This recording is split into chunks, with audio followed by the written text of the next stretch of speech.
Arxivdə tapılan qovluqda 3 səhifə çatışmırdı. Dokument 1992-ci ilin oktyabr ayına aid idi.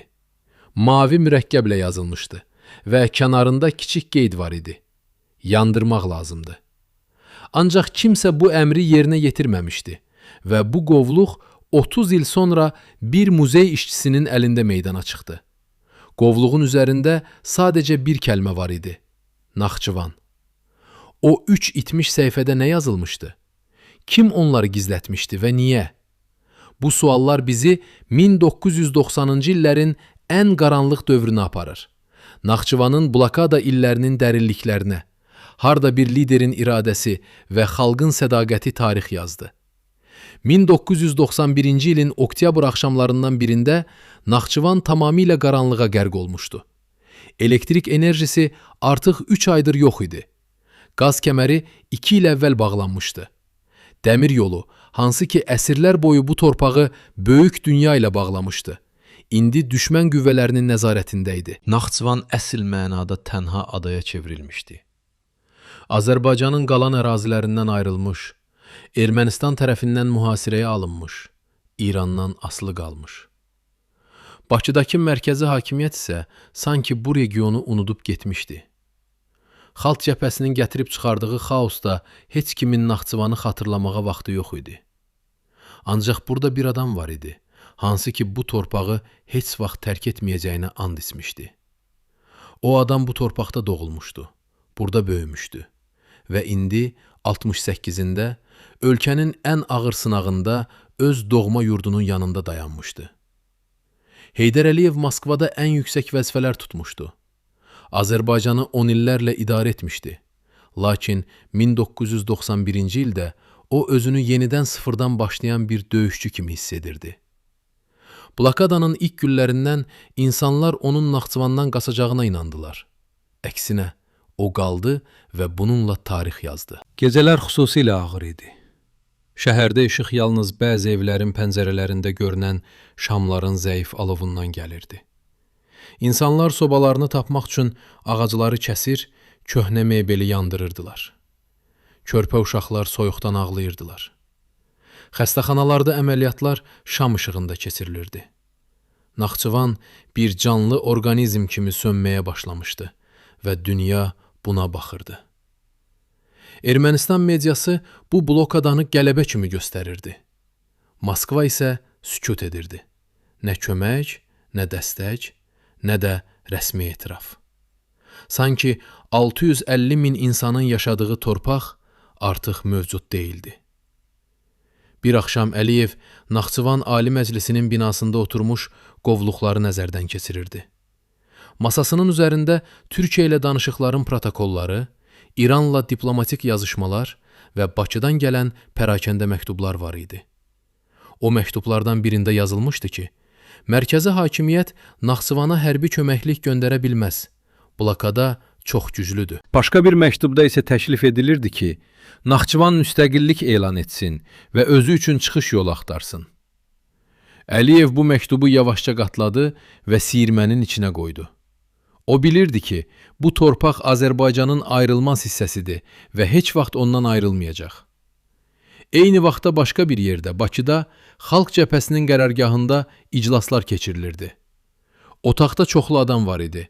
Siqaret tüstüsü havada asılmışdı. Birisi haray salırdı ki, Naxçıvan artıq itib və ora üçün bir şey etmək mümkün deyil. Digəri isə deyirdi ki, Əliyev köhnə kommunist lideridir və ona inanmaq olmaz. Üçüncü isə gizlicə danışırdı. Naxçıvanı ələ keçirmək lazımdır, çünki ora Əliyevin son qalasıdır. Bu adamların siyahısında bir ad var idi, hansı ki gələcəkdə böyük xəyanətlə tanınacaqdı. O vaxt hələ heç kim bilmirdi ki, bu sədaqətli yoldaş hansı oyunu oynayır və ona nə qədər böyük qiymət ödənəcək. Naxçıvanda isə sakinlər başqa həyat sürürdülər. Onlar hər gün səhər duranda özlərinə eyni sualı verirdilər. Bu gün hansı yeni fəlakət baş verəcək? Ancaq onlar həmçinin bilirdilər ki, bir adam var idi, hansı ki onların yanındadır. Heydər Əliyev hər gün küçələrdə görünürdü, insanlarla danışırdı, onlara ümid verirdi. O deyirdi ki, blokada qaldırılacaq, Naxçıvan sağ qalacaq və Azərbaycan yenidən birləşəcək. İnsanlar ona inanırdılar, çünki alternativ yox idi. Ya Əliyevə inanmaq, ya da ümidsizliyə qapılmaq. Siz fikirləşmisiniz ki, bir lider blokada şəraitində necə yaşayır? O özü üçün nə yeyir, harda yatır, necə düşünür? Heydər Əliyev 1990-cı illərdə adi Naxçıvanlılarla eyni şərtlərdə yaşayırdı. Soyuq evdə, şam işığında, qıt yeməklə. Onun maaşı rəsmi olaraq göstərilməsə də, bəlli idi ki, o pulunu xalqa yardım üçün sərf edirdi. Məsələn, 1991-ci ilin qışında orta əmək haqqı ayda təxminən 100 manat idi. Lakin dükanların rəflərində heç nə yox idi. Pul öz dəyərini itirmişdi. Əliyev isə öz şəxsi əlaqələrindən istifadə edərək humanitar yardım əldə edirdi.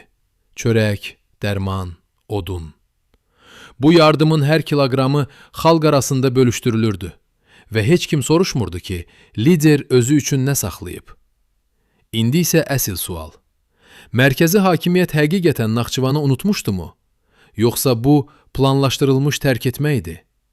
1992-ci ilin yazında Naxçıvanda qəribə bir hadisə baş verdi. Türkiyədən gələn jurnalist qrupu Heydər Əliyevlə müsahibə aparmaq istədi. Bu, onun uzun illər Naxçıvanda olduğundan bəri ilk beynəlxalq müsahibəsi idi. Əvvəllər Moskva belə müsahibələrə icazə vermirdi. İndi isə Sovet İttifaqı dağılmışdı və qayda-qanunlar dəyişmişdi. Ancaq bu müsahibə sadə deyildi. O, Naxçıvanın səsini dünyaya çatdırmaq üçün son şans idi. Jurnalistlər Naxçıvana Türkiyə tərəfdən gəldilər. Çünki başqa yol yox idi. Onlar gördükləri mənzərədən şoka düşdülər. Şəhər sanki zaman dayanmış kimi görünürdü. Köhnə avtomobillər, qaralmış binalar, küçələrdə az sayda insan. Bir jurnalist sonradan xatirələrində yazacaqdı. Naxçıvan elə bil Apokalipsis filmindən çıxmışdı. Ancaq oradakı insanların gözlərində ümid parıldayırdı. Onlar Əliyevi Ali Məclisin binasında tapdılar. O, köhnə paltar geyinmiş, masasının arxasında oturmuşdu və əlində qələm tutub sənədlər oxuyurdu. Jurnalistlər gözlədikləri dəbdəbəli kabineti və lüks mebeli görmədilər. Sadəcə sadə otaq, taxta stol və bir neçə stul. Müsahibə başladı və jurnalistlərin ilk sualı haqlı idi. Siz niyə Naxçıvanı tərk etmədiniz? Əliyev bir neçə saniyə sustu, sonra cavab verdi. Bu mənim doğma torpağımdır. Burada analar uşaqlarını doğur. Burada atalar oğullarına vətənpərvərlik öyrədirlər. Mən bu torpağı necə tərk edə bilərəm? Bu cavab çox sadə səslənirdi, ancaq onun arxasında böyük fəlsəfə var idi. Əliyev davam etdi. Bakı bizi unuda bilər. Moskva bizi tərk edə bilər. Ancaq biz özümüzü heç vaxt tərk etməyəcəyik. Jurnalistlərdən biri sonra soruşdu. Sizin planınız nədir? Blokadanı necə qaldıracaqsınız? Əliyev ona xəritə göstərdi və izah etdi ki, Türkiyə ilə körpü tikməyi planlaşdırır. Bu körpü Naxçıvanı yalnız fiziki olaraq yox, həm də ruhən xilas edəcək. O dedi, ümid körpüsü adlandıracağıq onu. Çünki bu xalqa ümid lazımdır.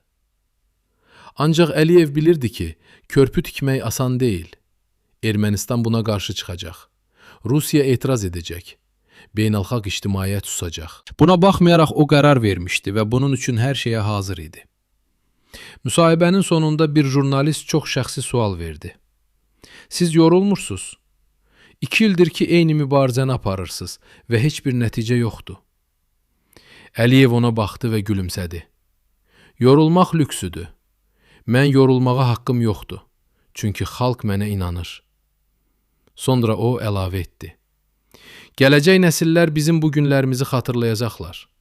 Onlar biləcəklər ki, Naxçıvan heç vaxt təslim olmadı.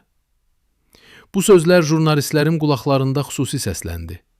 Onlar sadə lider deyil, tarixi dəyişdirməyə hazırlanan bir iradə sahibi ilə qarşılaşmışdılar. Müsahibədən sonra Əliyev jurnalistlərə Naxçıvanı gəzdirdi. Onlar xəstəxanaları gördülər. Harda həkimlər şam işığında uşaqları müalicə edirdilər.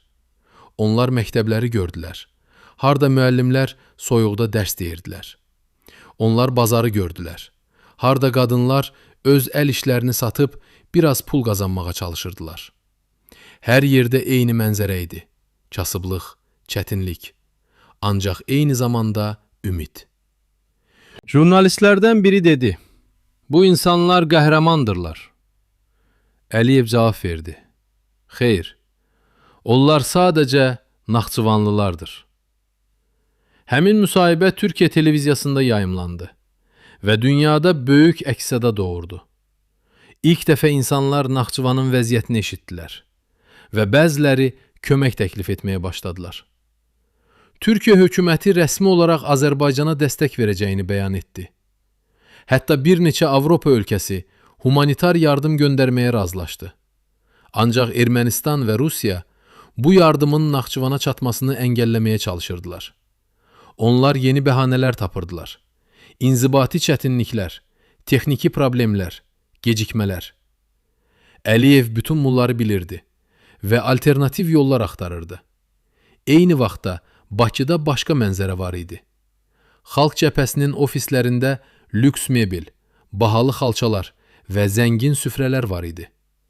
Orta partiya üzvünün maaşı 1000 manatdan çox idi, hansı ki, Naxçıvandakı orta əmək haqqından 10 dəfə çox idi. Onlar beynəlxalq konfranslar təşkil edirdilər, bahalı maşınlarda gəzirdilər və lüks restoranlarda yeyirdilər. Naxçıvan adını yalnız mətbuat konfranslarında çəkirdilər. Deyirdilər ki, ora üçün hər şey edilir, ancaq heç bir konkret addım atmırdılar. Bəziləri açıq deyirdilər ki, Naxçıvan özü üçün çıxış yolu axtarmalıdır və Bakı bundan məsul deyil. Bu kontrastı görən insanlar sual verirdilər. Mərkəz özü üçün yaşayır, periferiya isə ölür. Naxçıvanda elektrik yoxdur. Bakıda isə gecə klublar parlaq işıqlarla işləyir. Naxçıvanda çörək yoxdur. Bakıda isə zəngin süfrələr qurulur. Bu ədalətsizlik xalqın qəzəbini artırırdı və Əliyevin avtoriteti daha da güclənirdi. İnsanlar deyirdilər, əgər Heydər Əliyev Bakıda olsaydı, vəziyyət fərqli olardı. Ancaq Əliyev hələ Bakıya getməyə hazır deyildi. O bilirdi ki, Naxçıvanda onun missiyası hələ bitməyib. Körpü tikməli, blokadanı qaldırmalı, xalqa təhlükəsizlik təmin etməli idi. Yalnız bundan sonra o böyük siyasətə qayıda biləcəkdi. Həmin günlərdə o öz yaxınlarına demişdi. Bu günlər mənim həyatımda ən qiymətli günlərdir. Bu sözləri anlamaq çətin idi. Necə blokada, kasıblıq və izolasiya qiymətli ola bilərdi? Ancaq Əliyev bilirdi ki, bu günlər onu gələcək böyük lider edəcək. Siz fikirləşmisiniz ki, lider özünü xalqdan üstün tutanda nə baş verir? Və əksinə, lider xalqla birgə əzab çəkəndə hansı güc yaranır? 1992-ci ilin oktyabr ayının əvvəlində Naxçıvanda qəribə şayələr yayılmağa başladı. İnsanlar pıçıltı ilə danışırdılar ki, gecələr Əliyevin evinin qabağında naməlum maşınlar dayanır və içərdən gizli qonaqlar çıxır. Bəziləri deyirdi ki, bu qonaqlar Bakıdan gəlir və çevrilişə hazırlaşırlar. Digərləri isə iddia edirdi ki, bu İrandan gələn diplomatlar və Naxçıvanın gələcəyini müzakirə edirlər. Həqiqət isə daha maraqlı idi. Bu qonaqlar həqiqətən var idi və onların missiyası çox təhlükəli idi. Oktyabrın 7-sində gecə saat 3-də kiçik qara maşın Əliyevin evinin yaxınlığında dayandı. Maşından 2 nəfər düşdü. Köhnə paltar geyinmiş, üzləri şalvarla örtülmüş. Onlar ətrafı yoxladılar və yavaşca evin qapısına yaxınlaşdılar. Qapı açıldı və onlar içəri girdilər. Otaqda yalnız Əliyev və bir neçə etibarlı adamı var idi. Qonaqlar şalvarlarını çıxartdılar və üzləri meydana çıxdı. Onlardan biri Xalq Cəbhəsinin yüksək vəzifəli üzvü, digəri isə Bakıdakı hərbi strukturdan birinin nümayəndəsi idi. Onlar Əliyevə xəbər gətirdilər. Bakıda çevrilişə hazırlaşırlar və Naxçıvan hədəf seçilib. Əliyev sakit oturdu və qonaqları dinlədi. Onlar izah etdilər ki, Xalq Cəbhəsinin daxilində radikal qrup var və bu qrup Naxçıvanı ələ keçirməyi planlaşdırır. Planları sadə idi. Silahlı dəstələri Naxçıvana göndərmək, Daxili İşlər Nazirliyini ələ keçirmək, televiziya və radionu nəzarətə almaq və Əliyevin hakimiyyətini devirmək. Sonra isə Naxçıvanı müstəqil respublika elan etmək və ya başqa ssenariyə görə Ermənistana təslim etmək. Bu plan çox fantastik səslənirdi, ancaq qonaqlar sənədlər gətirmişdilər. Kağızlar, xəritələr, silahlı dəstələrin siyahısı. Əliyev onları nəzərdən keçirdi və soruşdu. Bu çevrilişin lideri kimdir? Qonaqlar bir-birinə baxdılar və adını dedilər. Bu ad Əliyevə məlum idi. Həmin adam illərlə onunla birlikdə çalışmışdı. Onun sədaqətini bəyan etmişdi. Ancaq indi məlum oldu ki, o xəyanətə hazırlaşır. Əliyev heç bir emosiya göstərmədi. Yalnız başını tərpətdi və dedi. Mən bunu gözləyirdim. Otaqdakılar təəccübləndilər. Necə Əliyev bunu gözləyə bilərdi? O izah etdi. Tarix özünü təkrarlayır. Hər böyük dönüşdə xəyanət olur və bu xəyanət yeni liderlər yaradır. Qonaqlar soruşdular. Siz nə etmək istəyirsiniz? Əliyev cavab verdi. Mən xalqa güvənirəm. Bu cavab qonaqları çaşdırdı. Güvənmək kifayətmi? Əliyev davam etdi. Onlar silahlı dəstələrlə gələcəklər. Biz isə xalqla qarşılayacağıq. Görəcəyik kim qalib gələcək. Qonaqlardan biri dedi. Ancaq bu risk böyükdür. Silah var onlarda. Əliyev gülümsədi. Silah güc deyil, xalqın iradəsi gücdür. Qonaqlar getdilər və Əliyev yalnız qaldı. O pəncərədən çölə baxdı və Naxçıvanın qaranlıq küçələrini gördü. Orada hər evdə bir ailə yaşayırdı. Hər ailədə bir ümid var idi. Bu ümid Əliyevə həsr olunmuşdu və o bu ümidə xəyanət edə bilməzdi. O özünə and içdi ki, çevrilişə imkan verməyəcək və Naxçıvanı qoruyacaq. Ancaq necə? O hələ konkret plan hazırlamamışdı. Yalnız bilirdi ki, xalqla birlikdə olmaq lazımdı. Həmin gecədən sonra Əliyev hərəkətə keçdi. O gizli iclas topladı və yaxın adamlarına vəziyyəti izah etdi. Onlar təəccübləndilər və qorxuya düşdülər. Bəziləri təklif etdilər ki, Türkiyədən hərbi yardım istəsinlər. Digərləri isə deyirdilər ki, İranla danışıqlar aparılmalıdır. Əliyev isə başqa plan təklif etdi. Biz xalqa həqiqəti deyəcəyik. Bu qəribə təklif idi. Adətən siyasətdə həqiqət gizlədilir, yalan danışılır. Ancaq Əliyev başqa cür düşünürdü. O bilirdi ki, xalq hər şeyi hiss edir və yalnız həqiqətlə onlara müraciət etmək olar. Növbəti günlər Əliyev Naxçıvanın küçələrində göründü. O insanlarla danışdı. Onlara izah etdi ki, təhlükə var və birlik lazımdır. O dedi, bizə qarşı gələcəklər, bizi parçalamaq istəyəcəklər, ancaq biz güclüyük. İnsanlar onu dinlədilər və başa düşdülər ki, lider onlara inanır. Bu inanc qarşılıq tapması idi. İnsanlar da Əliyevə inandılar və ona dəstək verdilər. Onlar dedilər ki, kim gələrsə gəlsin, Naxçıvan müdafiə olunacaq. Blokadanın ən ağır günlərində belə Naxçıvanda gizli bir güc yaranmışdı. Xalq və liderin birliyi. Bu güc heç bir silahdan, heç bir ordudan güclü değildi. Ermənistan sərhəddə duran tankları görürdü. Bakıdakı çevrilişçilər öz silahlı dəstələrini hazırlayırdılar. Ancaq onlar Naxçıvanın daxilində nə baş verdiyini bilmirdilər. Orada xalq bir bədənə çevrilmişdi və bu bədənin ürəyi Heydər Əliyev idi. Hər kəs bilirdi ki, əgər bu ürək döyəndə bədən yaşayacaq. Oktyabrın ortasında Əliyevin həmin gizli qonaqlarından biri yenidən gəldi. Bu dəfə o tək idi və çox təlaşlı görünürdü. O dedi, çevrilişə az qalıb, bir həftədən sonra başlayacaq. Əliyev soruşdu, onlar necə gələcəklər? Qonaq cavab verdi, Bakıdan helikopterlə və quruda maşınlarla. Əliyev düşündü və qərar verdi. Biz hazırıq. Qonaq təəccüblə soruşdu. Silahlı dəstələriniz varmı? Əliyev cavab verdi. Xeyr, ancaq xalqım var. Və bu hər hansı silahdan güclüdür. 1992-ci ilin oktyabr ayının 18-də Naxçıvan Mərkəzi Xəstəxanasında bir körpə dünyaya gəldi. Anası onu şam işığında doğdu. Həkim isə köhnə alətlərlə işlədi.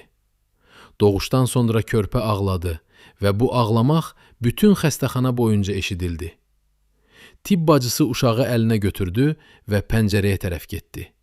Orada qar yağırdı və şəhər tamamilə qaranlıq idi. O pıçıltı ilə dedi: "Sən blokadada doğuldun, kiçik döyüşçü. Allah səni qorusun." Həmin körpənin adı Elçin qoyuldu və o 1992-ci ilin oktyabrında Naxçıvanda dünyaya gələn 133-cü körpə idi. Ancaq hamı bilməli idi ki, həmin ayda başqa rəqəm də var idi. 14 körpə xəstəxanada öldü. Səbəb sadə idi: soyuq, ilaçsızlıq, enerjisizlik. Həmin xəstəxananın direktoru 60 yaşlı Cəlal müəllim hər gün eyni xəbəri eşidirdi. Yenə bir uşaq getdi.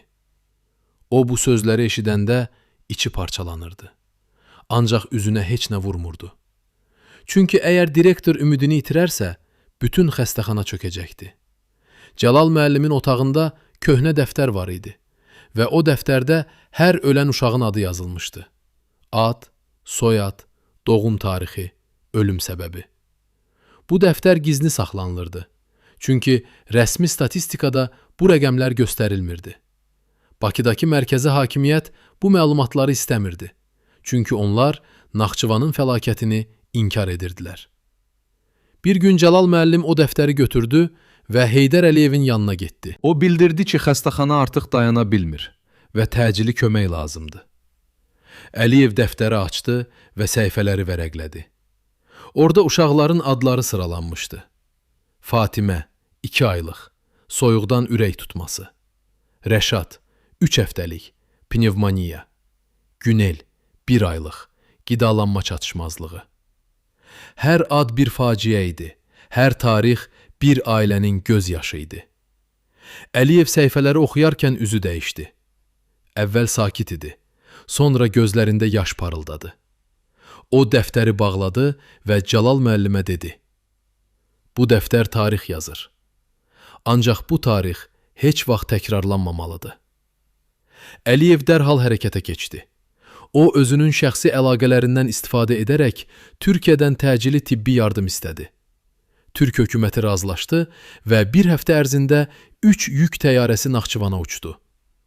Təyyarələrdə antibiotiklər, vitaminlər, tibbi avadanlıqlar və hətta kiçik generator var idi. Generator xəstəxanaya quraşdırıldı və ilk dəfə 2 ildən sonra əməliyyat otağında işıq yandı. Cəlal müəllim o işığı görəndə əyləşdi və ağladı. Bunlar sevinç gözyaşları idi. O dedi: "İndi biz uşaqları xilas edə bilərik." Ancaq Türkiyədən gələn yardım məhdud idi və yalnız bir xəstəxana üçün kifayət edirdi. Naxçıvanda başqa xəstəxanalar da var idi və oralarda vəziyyət daha pis idi. Məsələn, Ordubad rayonundakı xəstəxanada heç bir dərman yox idi və insanlar xalq təbabəti ilə müalicə olunurdular. Orada bir qoca həkim, 75 yaşlı Mir Məhəmməd baba hər gün dağa çıxıb ot yığırdı və onlardan dərman hazırlayırdı.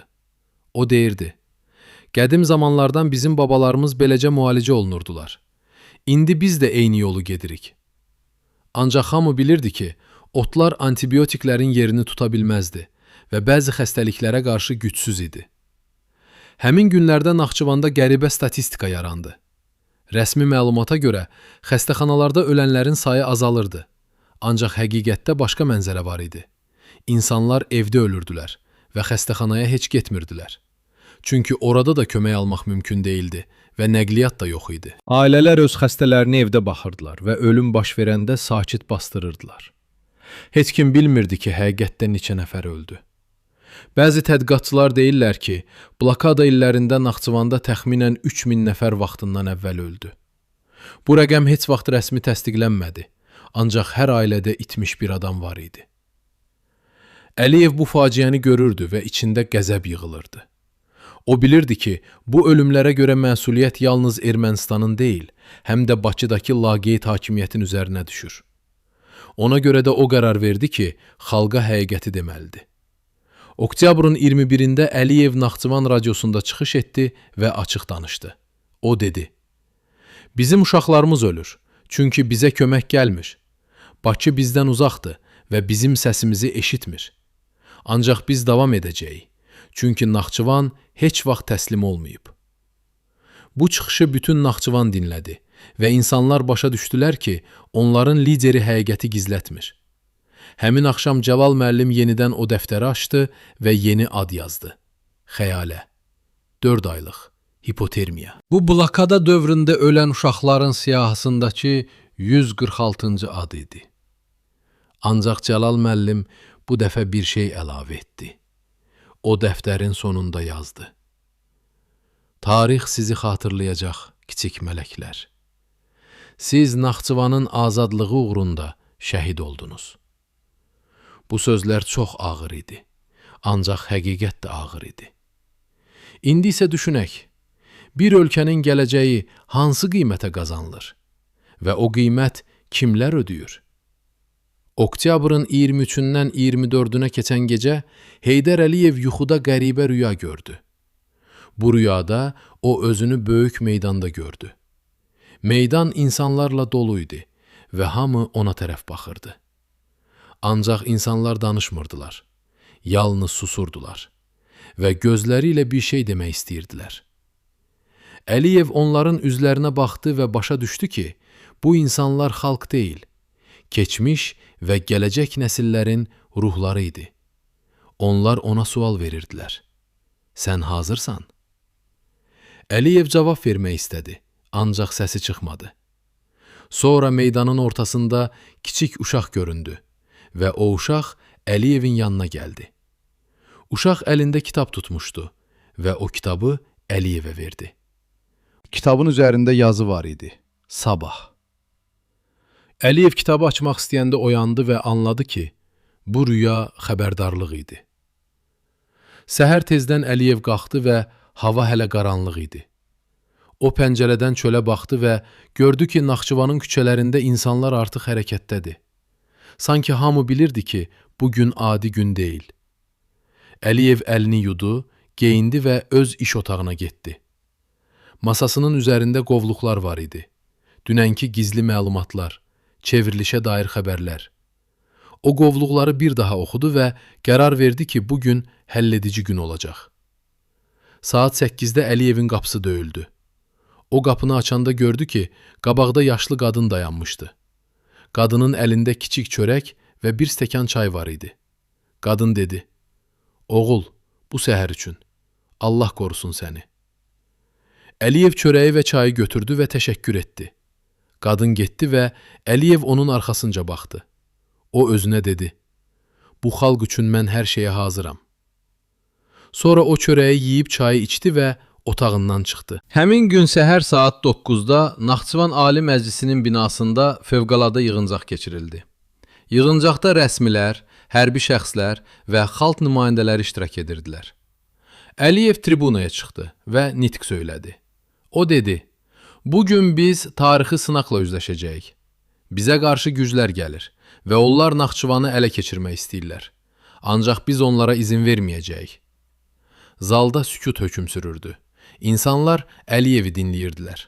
O davam etdi: "Mən sizdən yalnız bir şey istəyirəm: birlik. Əgər biz birlikdə olsaq, heç kim bizi məğlub edə bilməz." Nitqdən sonra insanlar marağa qalxdılar və alqışladılar. Ancaq hamının ağlında sual var idi: çevrilişçilər nə vaxt gələcəklər və necə müdafiə olunmalıdır? Əliyev bu sualı cavablandırdı. O xəritə açdı və göstərdi ki, şəhərin əsas nöqtələri, Daxili İşlər Nazirliyi, televiziya binası, rabitə mərkəzi, xalq tərəfindən müdafiə olunmalıdır. O dedi ki, silah yoxdur, ancaq insan var. Hər nöqtədə 100 nəfər dayanacaq və heç kim onları keçə bilməyəcək. Günorta saatlarında Naxçıvanın küçələrində qəribə hərəkət başlandı. İnsanlar qruplar şəklində Daxili İşlər Nazirliyinin və televiziya binasının ətrafında toplaşmağa başladılar. Onların əllərində silah yox idi. Yalnız bayraqlar və plakatlar var idi.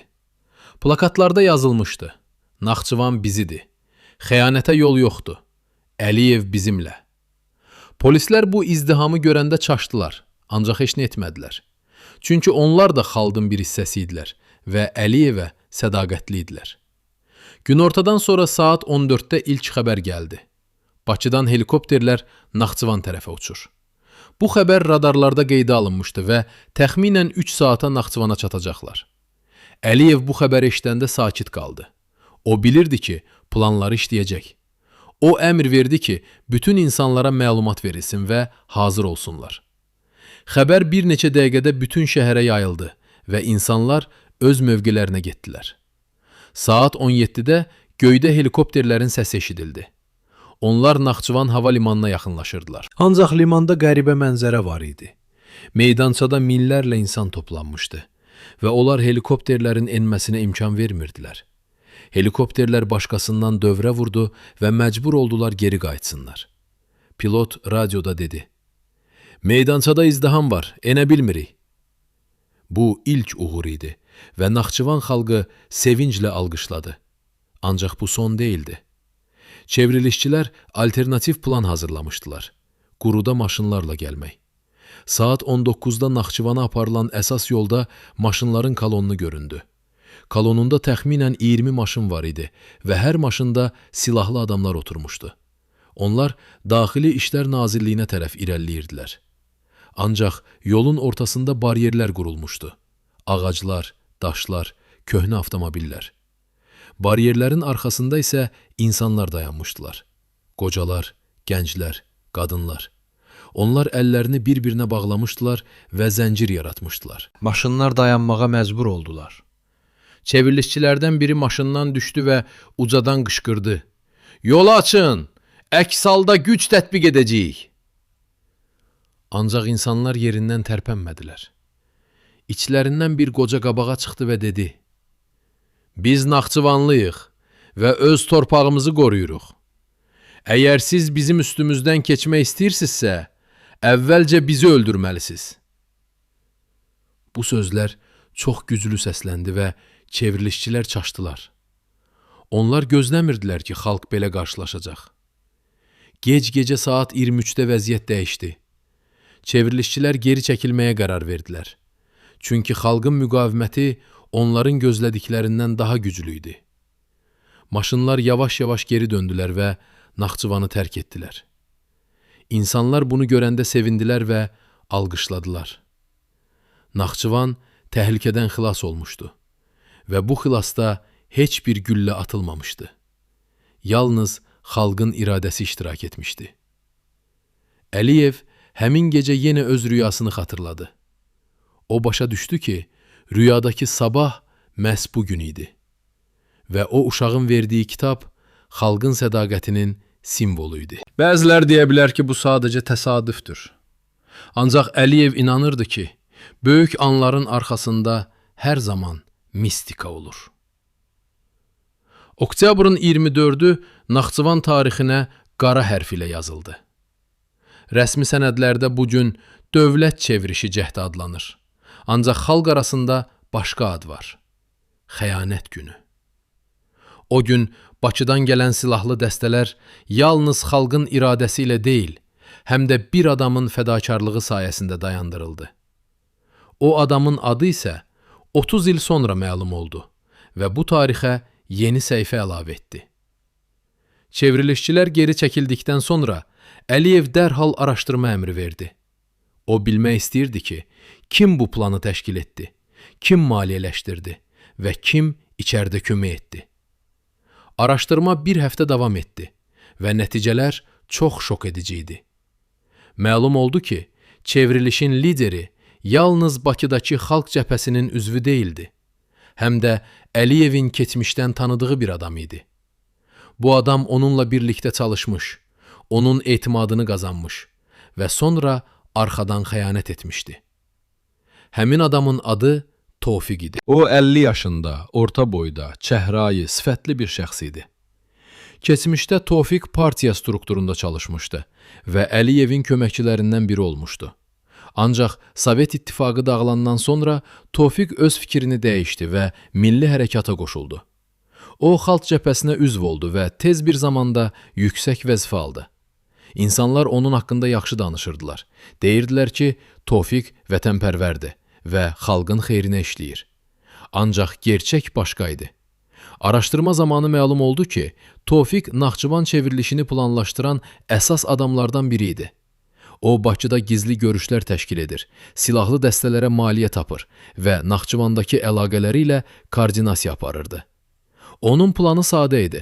Əvvəlcə Daxili İşlər Nazirliyini ələ keçirmək, sonra televiziya binasını tutmaq və orada Əliyevə qarşı mətbuat konfransı keçirmək. Sonra isə Naxçıvanı müstəqil respublika elan etmək və özünü prezident təyin etmək. Ancaq o bir şeyi nəzərə almamışdı: xalqın gücünü. Tofiq haqqında məlumatlar toplandıqdan sonra Əliyev qərar verdi ki, onu Naxçıvana çağırsınlar. Bu, çox riskli addım idi, çünki Tofiq Bakıda güclü dəstəyə malik idi. Ancaq Əliyev bilirdi ki, ədalət bərqərar olmalıdır. O, Tofiqə gizli məktub göndərdi və yazdı: "Gəl danışaq köhnə dost, mənim sənə təklifim var." Tofiq bu məktubu oxuyanda şübhələndi, ancaq qərar verdi ki, getsin. O düşünürdü ki, Əliyev çaşqın vəziyyətdədir və onu razı sala bilər. Noyabrın 2-də Tofiq Naxçıvana gəldi. O, Türkiyə vasitəsilə yol keçdi və şəhərə daxil olduqda gördü ki, küçələrdə çoxlu insan var. Onlar onu tanıdılar və bəziləri ona acı baxışlarla baxdılar. Tofiq narahat olmağa başladı, ancaq özünü ələ vermədi. O, Əliyevin iş yerinə çatdı və qapı döyüldü. Qapı açıldı və Tofiq içəri girdi. Otaqda yalnız Əliyev oturmuşdu. Masanın üzərində qovluq və bir stəkan çay var idi. Əliyev Tofiqi salamladı və oturmağa dəvət etdi. Sonra o qovluğu açdı və sənədləri Tofiqin qarşısına qoydu. Sənədlərdə çevrilişə dair bütün planlar, pul köçürmələrinin siyahısı, əlaqələrin adları və Tofiqin imzası var idi. Tofiq bu sənədləri görəndə üzü ağardı və əlləri titrəməyə başladı. O başa düşdü ki, tələyə düşmüşdü. Əliyev sakitcə dedi: "İndi danışaq köhnə dost." Tofiq stulda oturmuşdu və əlləri hələ də titrəyirdi. Əliyev ona baxırdı, sakitcə, mülayim. Ancaq gözlərində sual var idi. Bu sual sözlərlə deyilməli deyildi, çünki Tofiq onu artıq eşidirdi. Niyə? Otaqda sükut hökm sürürdü və yalnız divardan asılmış köhnə saatın tıqqıltısı eşidilirdi.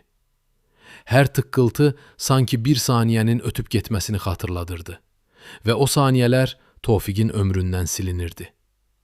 Əliyev əlini uzatdı və çay stəkanını Tofiqə tərəf itələdi. "İç," dedi o. Tofiq stəkana baxdı, ancaq əlini uzatmadı. Əliyev gülümsədi.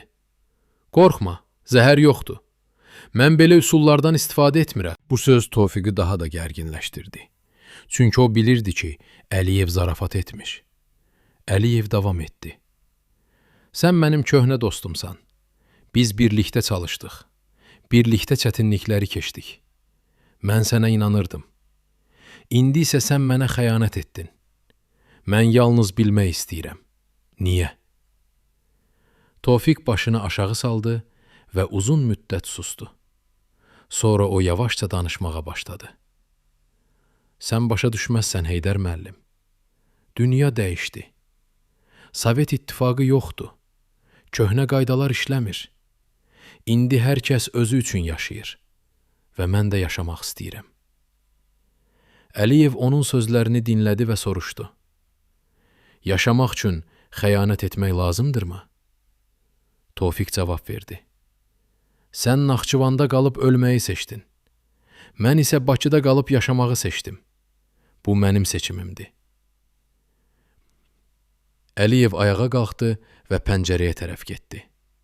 O çölə baxdı və Naxçıvanın küçələrini gördü. Qaranlıq, soyuq, ancaq canlı.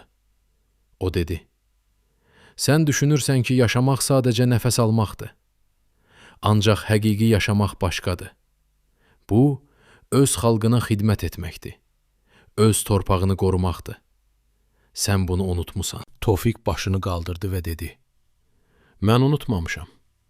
Sadəcə başqa yol seçmişəm. Naxçıvan gələcəyi yoxdur Heydər müəllim.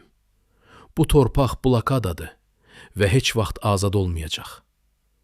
Mən isə gələcəyi olan yerdə olmaq istəyirəm. Bu sözlər Əliyevi incitdi. Ancaq o özünü ələ vermədi. O yenidən masaya qayıtdı və oturdu. Sonra o sənədləri götürdü və Tofiqə göstərdi. Bu sənədlərdə sənin imzan var.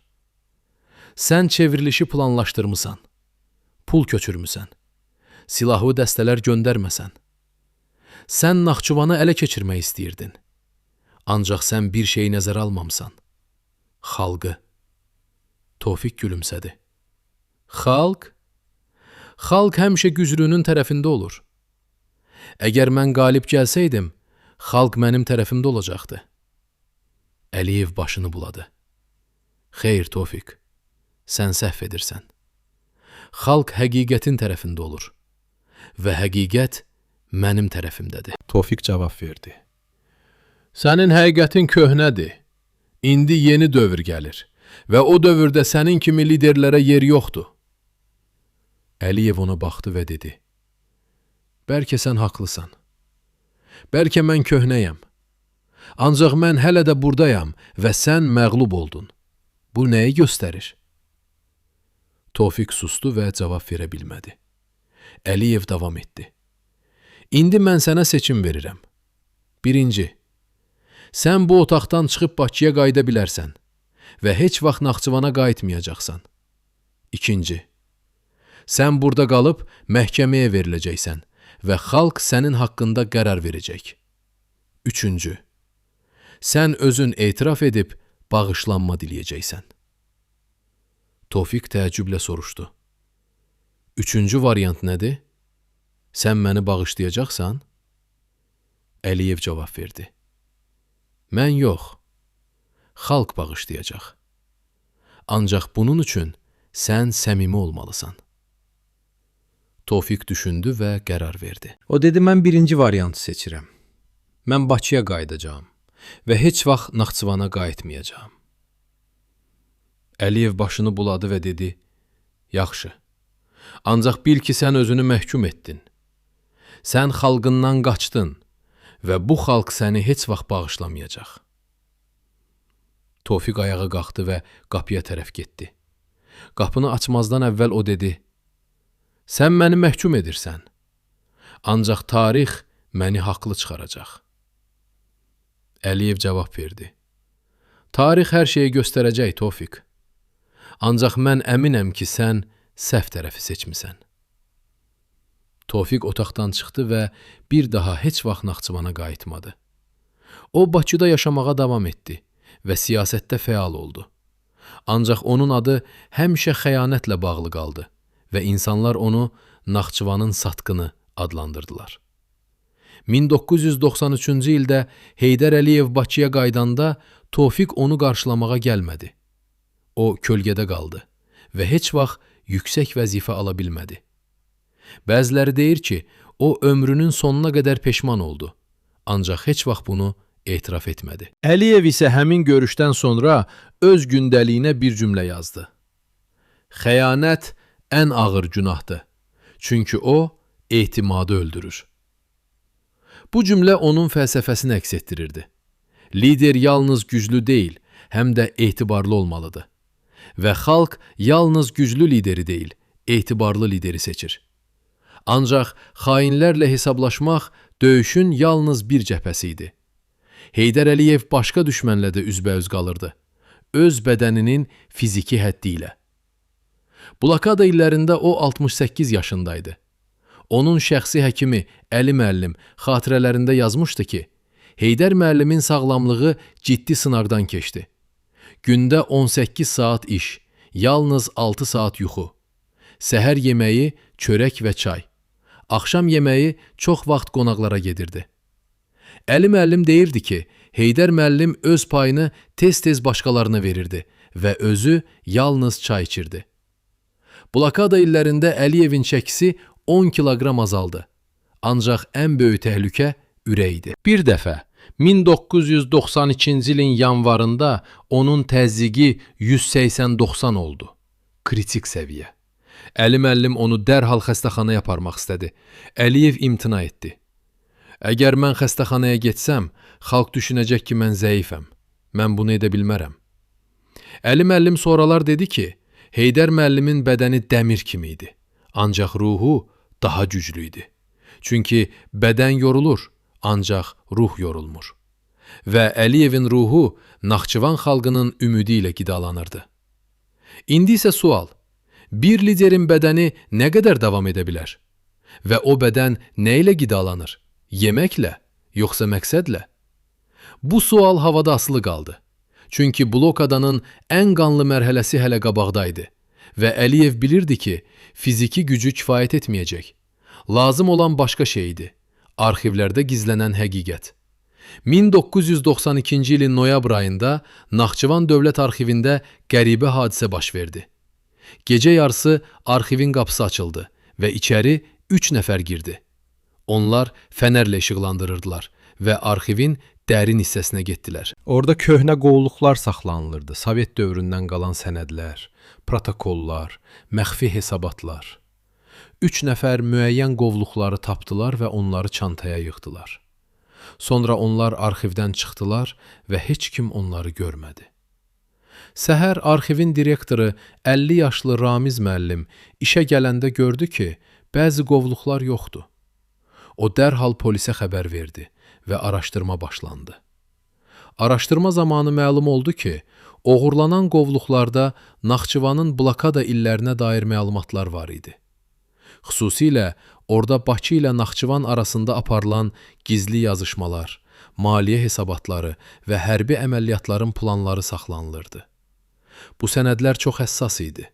Çünki onlar göstərirdi ki, mərkəzi hakimiyyət Naxçıvana necə münasibət bəsləyirdi. Ramiz müəllim dedi ki, bu sənədlər tarixə işıq sala bilərdi, ancaq indi onlar yox idi. Polis araşdırması heç bir nəticə vermədi. Oğrular tapılmadı və qovluqlar da geri qaytarılmadı. Ancaq bir neçə ay sonra qəribə şey baş verdi. Həmin qovluqlardan biri Türkiyədə, İstanbulda bir jurnalistin əlində meydana çıxdı. Jurnalist 35 yaşlı Məhməd bəy dedi ki, bu qovluq ona naməlum şəxs tərəfindən göndərilib və içində çox maraqlı məlumatlar var. O qovluğu açdı və sənədləri oxudu. Sonra o bu sənədləri öz qəzetində dərc etdi və böyük skandal yarandı. Sənədlərdə nə yazılmışdı? Birinci sənəd. 1991-ci ilin oktyabr ayına aid məktub. Bu məktub Bakıdakı Xalq Cəbhəsinin rəhbərliyindən Naxçıvan Ali Məclisinə göndərilmişdi. Məktubda yazılırdı ki, Naxçıvan özü üçün çıxış yolu axtarmalıdır, çünki Bakı kömək edə bilmir. Məktubun sonunda isə maraqlı cümlə var idi. Biz Naxçıvanın müstəqilliyini dəstəkləyərik. Bu cümlə çox qəribə səslənirdi. Çünki Azərbaycan vahid dövlət idi və heç bir region müstəqillik elan edə bilməzdi. İkinci sənəd. Maliyyə hesabatı. Bu hesabatda göstərilirdi ki, Bakıdan Naxçıvana göndərilən humanitar yardımın miqdarı. Rəsmi rəqəmlərə görə 1992-ci ildə Naxçıvana 200 ton ərzaq, 50 ton dərman və 100 ton yanacaq göndərilmişdi. Ancaq həqiqi rəqəmlər başqa idi. Yalnız 50 ton ərzaq, 10 ton dərman və 20 ton yanacaq. Yerdə qalan yardım hara getmişdi? Sənəddə cavab yox idi. Ancaq aydın idi ki, kimsə bu yardımı mənimsəmişdi. Üçüncü sənəd. Hərbi əməliyyatın planı. Bu planda göstərilirdi ki, Naxçıvanın müdafiəsi üçün Bakıdan hərbi dəstə göndərilməlidir. Ancaq sənədin kənarında qırmızı mürəkkəblə yazılmışdı. Ləğv edildi. Kim bu əmri verdi və niyə? Sənəddə imza yox idi, ancaq tarix var idi. 1992-ci ilin sentyabr ayı. Bu, məhz Naxçıvanın ən çətin dövrü idi və hərbi dəstə çox lazım idi. Ancaq o dəstə heç vaxt gəlmədi. Məhməd bəy bu sənədləri dərc edəndə Azərbaycanda böyük müzakirələr başlandı. İnsanlar soruşurdular. Mərkəzi hakimiyyət həqiqətən Naxçıvanı tərk etmişdimi? Xalq cəbhəsi Naxçıvanın müstəqilliyini istəyirdimi? Humanitar yardım hara getmişdi? Bu suallara cavab yox idi, çünki rəsmi strukturlar susurdular. Yalnız Heydər Əliyev açıq danışdı. O dedi, bu sənədlər həqiqəti göstərir. Biz tək qalmışdıq və özümüz üçün döyüşməli olduq. Ancaq arxivdən oğurlanan qovluqlarda başqa sənədlər də var idi və onlar heç vaxt dərc edilmədi. Ramiz müəllim deyirdi ki, o sənədlərdə daha həssas məlumatlar var idi. Məsələn, Ermənistanla gizli danışıqlar, İranla razılaşmalar və Türkiyə ilə hərbi əməkdaşlıq planları. Bu sənədlər beynəlxalq münasibətlərə təsir edə bilərdi və ona görə də onlar gizlədildi. İndi isə sual, kim o qovluqları oğurladı və niyə?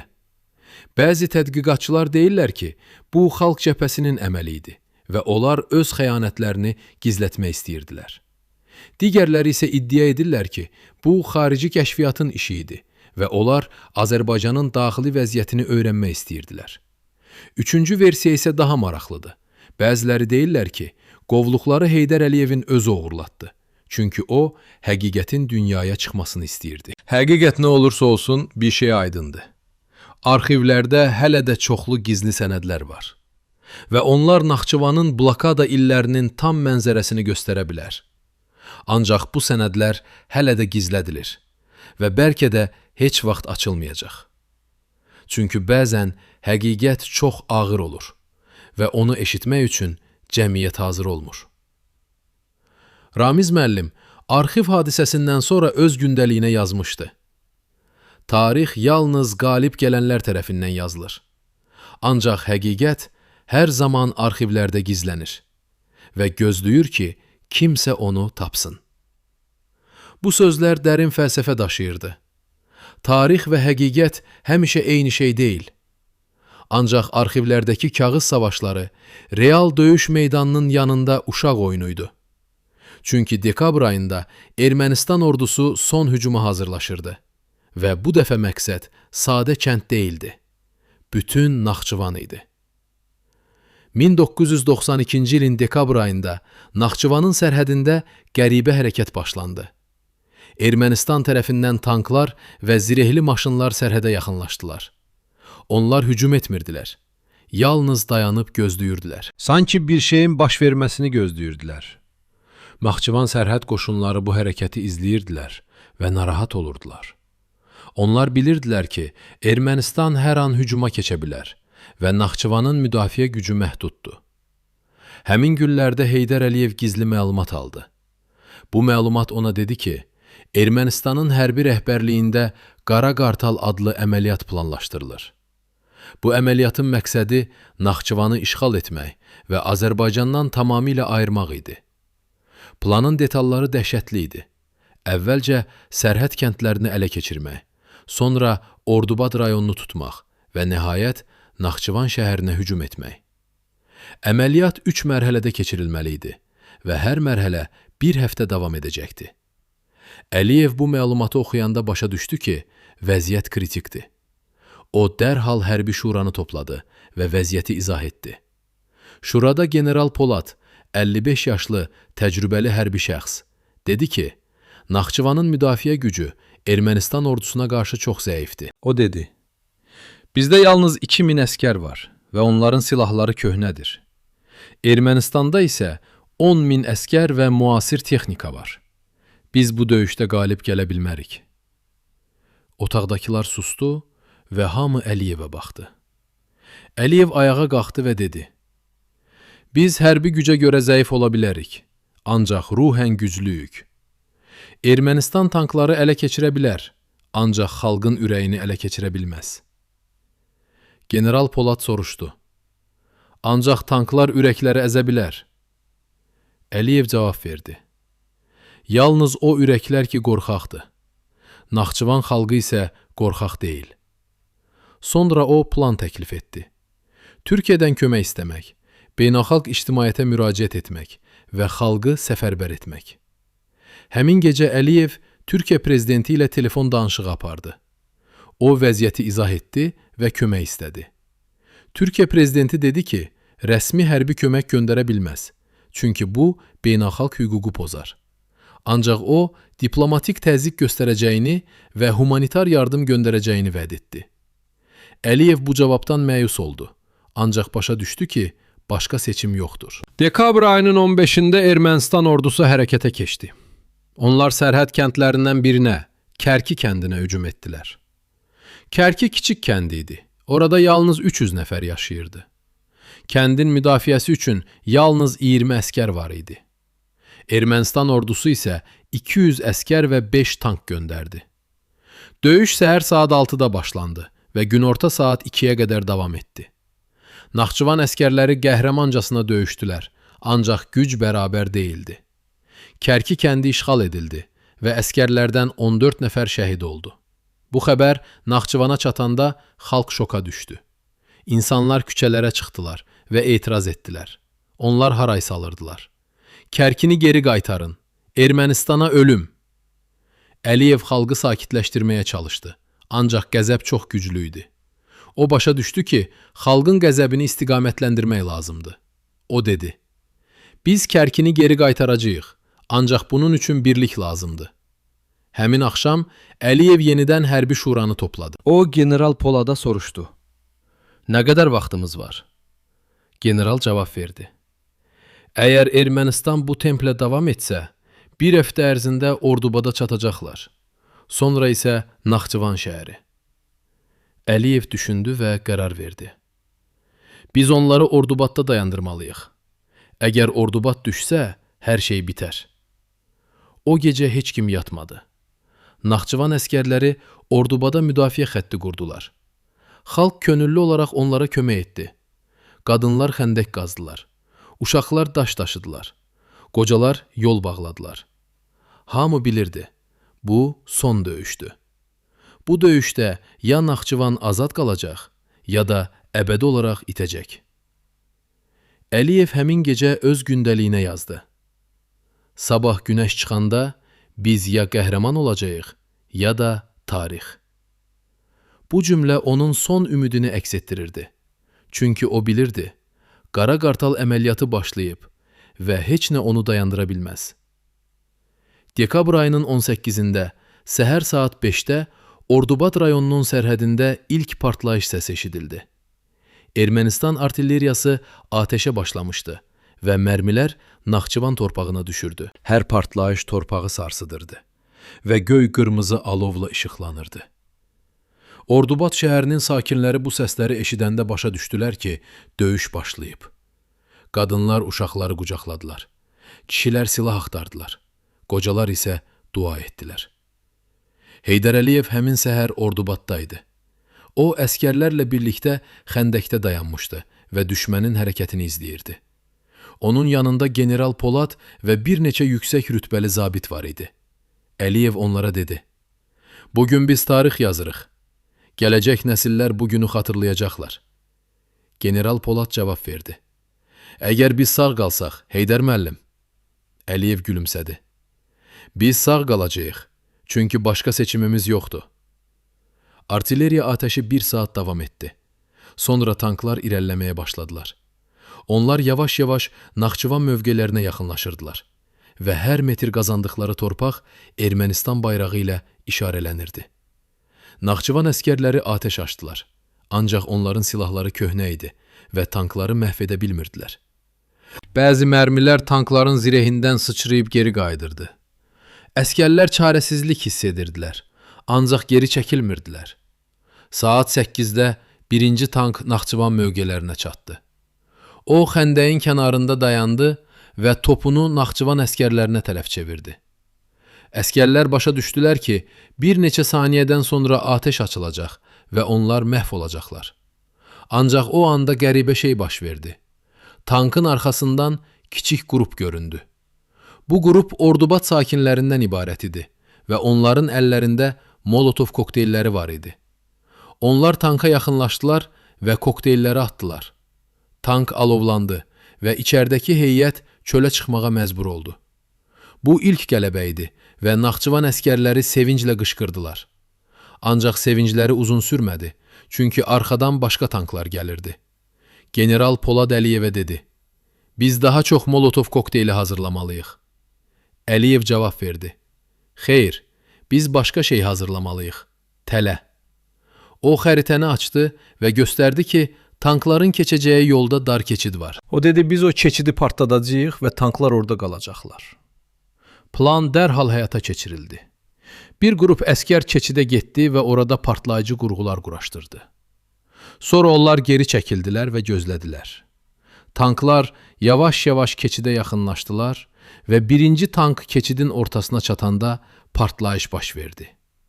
Torpaq havaya qalxdı və keçid çökdü. Tanklar daha irəli gedə bilmədilər və geri çəkilməyə məcbur oldular. Bu ikinci qələbə idi və Naxçıvan əskərləri yenidən sevinclə qışqırdılar. Ancaq Ermənistan komandanlığı planını dəyişdi. Onlar tankları geri çəkdilər və əvəzinə piyada əskərlər göndərdilər. Bu əskərlər dağlardan keçərək Naxçıvan mövqelərinin arxasına çıxmağa çalışdılar. General Polad bu hərəkəti gördü və dedi: "Onlar bizi əhatəyə almaq istəyirlər." Əliyev cavab verdi: "Biz onları gözləyirik." O, əskərlərə əmr verdi ki, dağlarda pusku qursunlar. Günorta saatlarında Ermənistan əskərləri dağlardan keçərək Naxçıvan mövqelərinin arxasına çıxdılar. Ancaq orada onları Naxçıvan əskərləri gözləyirdi. Qısa döyüş başlandı və Ermənistan əskərləri geri çəkilməyə məcbur oldular. Bu üçüncü qələbə idi və artıq aydın idi ki, Naxçıvan müdafiəsi gözlənildiyindən daha güclüdür. Axşam saatlarında Ermənistan komandanlığı hücumu dayandırdı. Onlar geri çəkildilər və yenidən plan hazırlamağa başladılar. Naxçıvan əskərləri isə mövqelərində qaldılar və növbəti hücumu gözlədilər. Əliyev onlara dedi: "Bugün biz qalib gəldik, ancaq döyüş hələ bitməyib. Sabah onlar yenidən gələcəklər və biz yenidən döyüşəcəyik." Həmin gecə Ordubad şəhərində xüsusi atmosfer var idi. İnsanlar küçələrdə toplaşmışdılar və döyüş haqqında danışırdılar. Bəziləri şəhid olanların adlarını çəkirdilər və onlar üçün dua edirdilər. Digərləri isə sabahki döyüşə hazırlaşırdılar. Silah təmizləyirdilər. Molotov kokteylləri hazırlayırdılar. Yemək bişirirdilər. Hamı bilirdi ki, sabah daha ağır gün olacaq. Əliyev gecə geç saatlarda öz çadırına qayıtdı. O yorğun idi və gözləri qırmızılaşmışdı. Onun şəxsi həkimi Əli müəllim ona dedi: "Heydər müəllim, siz dincəlməlisiniz. Təzyiqiniz yüksəkdir." Əliyev cavab verdi: "Dincəlmək üçün vaxt yoxdur. Sabah yenidən döyüş olacaq." Əli müəllim israr etdi: "Ancaq siz özünüzü öldürürsünüz." Əliyev ona baxdı və dedi: "Əgər mən ölsəm, xalq üçün ölmüş olacağam. Bundan daha şərəfli ölüm yoxdur." Dekabr ayının 18-də Ordubad döyüşündə iştirak edən qüvvələrin statistikası çarpıcı idi. Ermənistan tərəfindən təxminən 2000 əskər, 12 tank, 25 zirehli maşın və 8 top döyüşə cəlb edilmişdi. Naxçıvan isə yalnız 800 əskər, 3 köhnə Sovet modelində zirehli maşın və 2 yararsız vəziyyətdə olan topla müdafiə xəttində dayanmışdı. Ancaq bəzi məlumatlara görə, döyüşün nəticəsində Ermənistan 47 əskər itirdi, 89 yaralı verdi və 3 tank məhv edildi.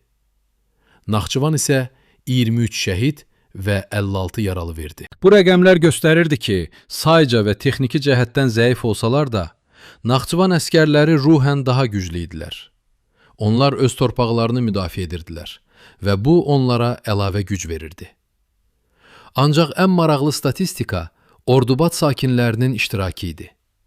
Rəsmi məlumata görə, döyüşdə 340 mülki şəxs könüllü olaraq iştirak etdi. Onlar Molotov kokteylləri hazırladılar, yaralılara kömək etdilər, yemək bişirdilər və hətta bəziləri silahla döyüşdə iştirak etdilər. Bu, Naxçıvan xalqının birliyinin ən parlaq nümunəsi idi. Gecə saat 2-də Əliyev yuxuya getdi. Ancaq yuxusu rahat deyildi. O, yenidən rüya gördü. Bu dəfə rüyada o özünü böyük meydanda gördü və meydan qanla örtülmüşdü. Orada şəhid olanların cəsədləri uzanmışdı və onların gözləri açıq idi. Əliyev onlara baxdı və başa düşdü ki, bu sabahki döyüşün mənzərəsidir. O oyandı və tər içində qalmışdı. Əli müəllim ona su verdi və dedi: "Pis rüya görmüsüz?"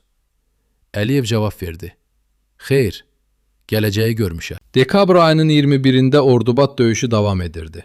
Ermənistan ordusu yenidən hücuma keçmişdi və bu dəfə daha güclü idi. Onlar əlavə qüvvələr gətirmişdilər və yeni taktika tətbiq edirdilər. Naxçıvan əskərləri isə yorğun idilər, lakin təslim olmurdular. Hər metr torpaq üçün döyüşürdülər və geri çəkilmirdilər. Həmin gün səhər Heydər Əliyev təcili xəbər aldı. Xəbər Türkiyədən gəlirdi və onda yazılırdı ki, Türkiyə hökuməti Naxçıvana körpü tikməyə razılaşıb. Bu körpü Araz çayı üzərindən keçəcək və Naxçıvanı Türkiyə ilə birbaşa bağlayacaq. Körpünün tikintisi dərhal başlayacaq və təxminən 2 ay ərzində bitəcək. Əliyev bu xəbəri oxuyanda sevinclə gülümsədi. O bilirdi ki, bu körpü yalnız fiziki yol deyil, həm də ümid simvoludur. O dərhal xalqa müraciət etdi. Naxçıvan radiosunda çıxış edərək dedi: Əziz həmvətənlər, mən sizə müjdə verirəm. Türkiyə bizimlə körpü tikir. Bu körpü bizi dünya ilə bağlayacaq və blokadanı qaldıracaq. Biz buna Ümid Körpüsü adını veririk. Çünki bu bizim ümidimizin simvoludur. Bu çıxışı bütün Naxçıvan dinlədi və insanlar sevinclə ağladılar.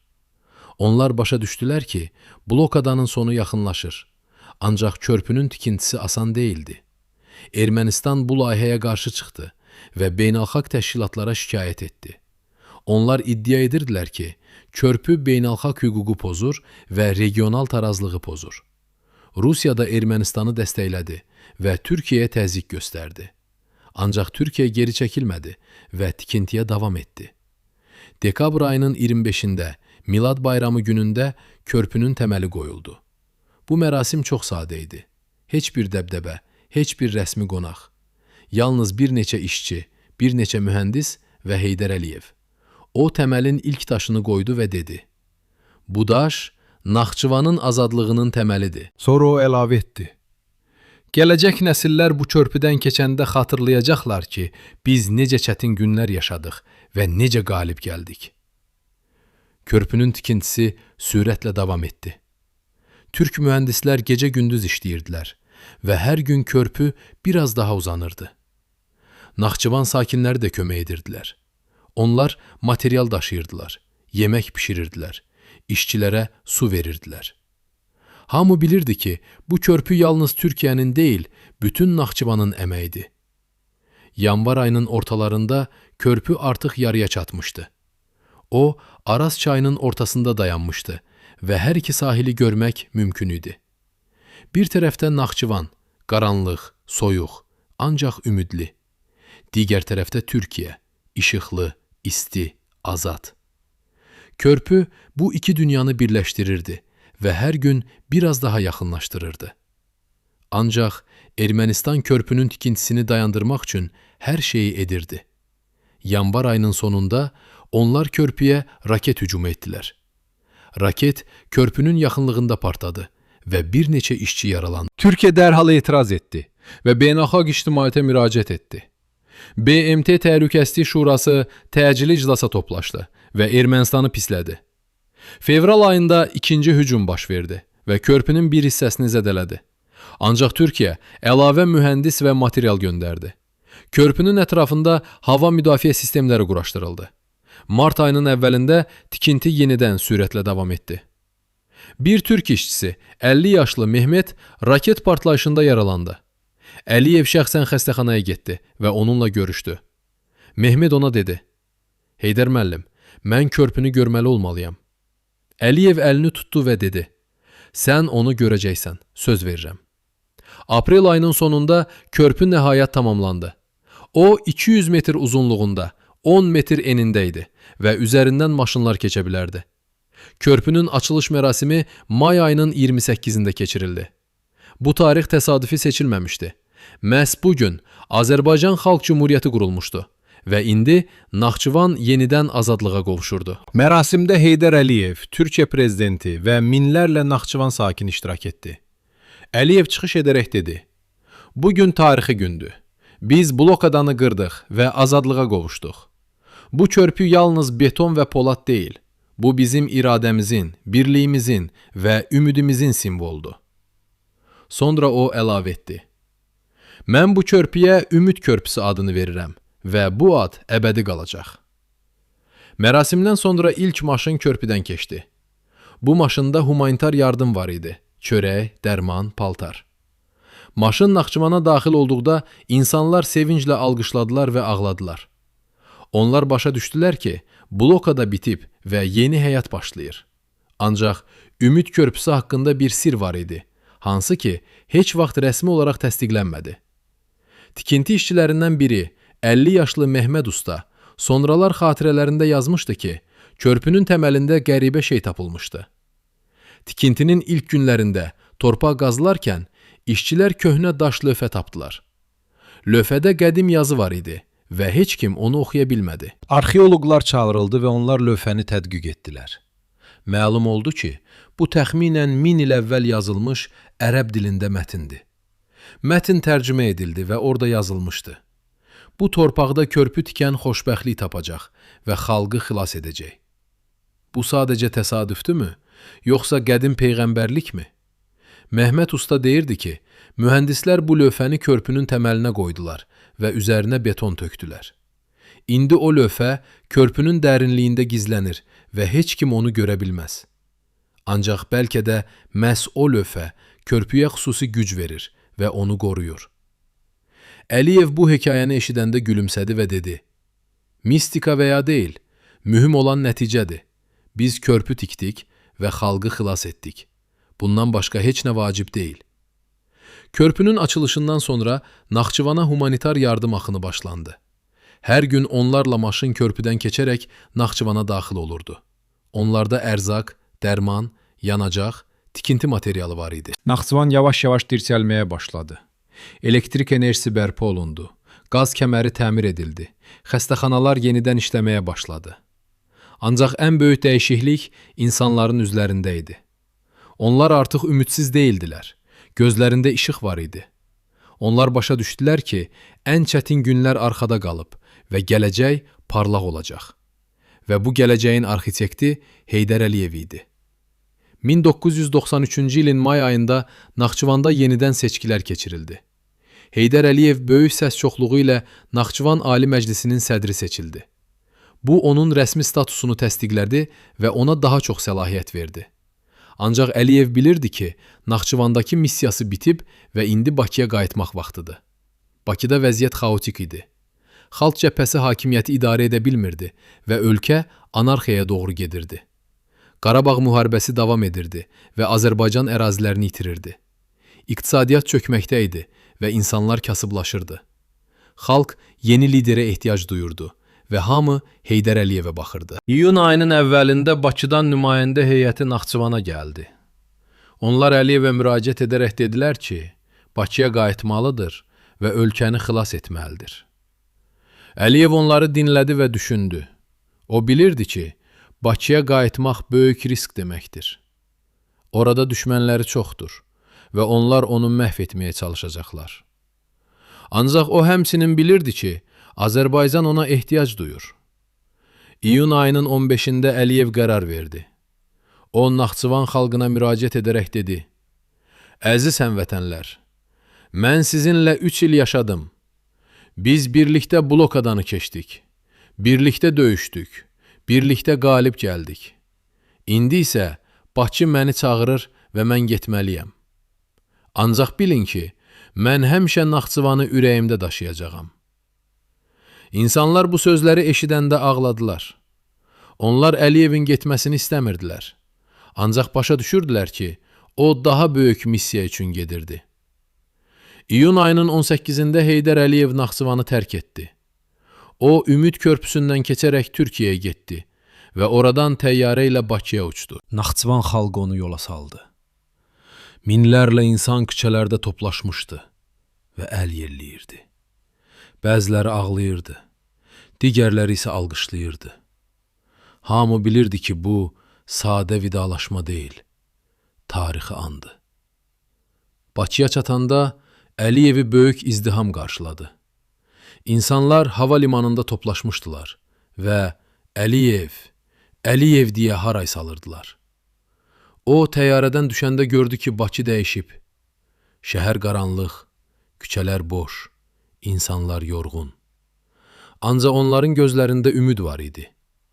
Onlar Əliyevə inanırdılar və ondan möcüzə gözləyirdilər. Həmin axşam Əliyev Milli Məclisdə çıxış etdi. O dedi, mən Naxçıvandan qayıtdım və sizə söz verirəm. Azərbaycan xilas olacaq. Biz Qarabağı geri qaytaracağıq. İqtisadiyyatı bərpa edəcəyik. Xalqı birləşdirəcəyik. Ancaq bunun üçün birlik lazımdır. İnsanlar ayağa qalxdılar və alqışladılar. Onlar başa düşdülər ki, yeni dövr başlayır. İyun ayının ortalarında Heydər Əliyev Milli Məclisin sədri seçildi. Bu, onun Azərbaycana rəsmi qayıdışı idi. Oktyabr ayında isə o prezident seçildi və ölkənin tam hakimiyyətini əlinə aldı. Bundan sonra Azərbaycan yavaş-yavaş dirçəlməyə başladı. Müharibə dayandırıldı. İqtisadiyyat bərpa olundu. Xalq birləşdi. Ancaq Əliyev heç vaxt Naxçıvanı unutmadı. O hər il Naxçıvana gedirdi və xalqla görüşürdü. O deyirdi, Naxçıvan mənim ikinci doğum yerimdir. Orada mən yenidən doğuldum və yeni güc aldım. İnsanlar onu dinləyirdilər və başa düşürdülər ki, Naxçıvan yalnız coğrafi region deyil, həm də ruhani məkandır.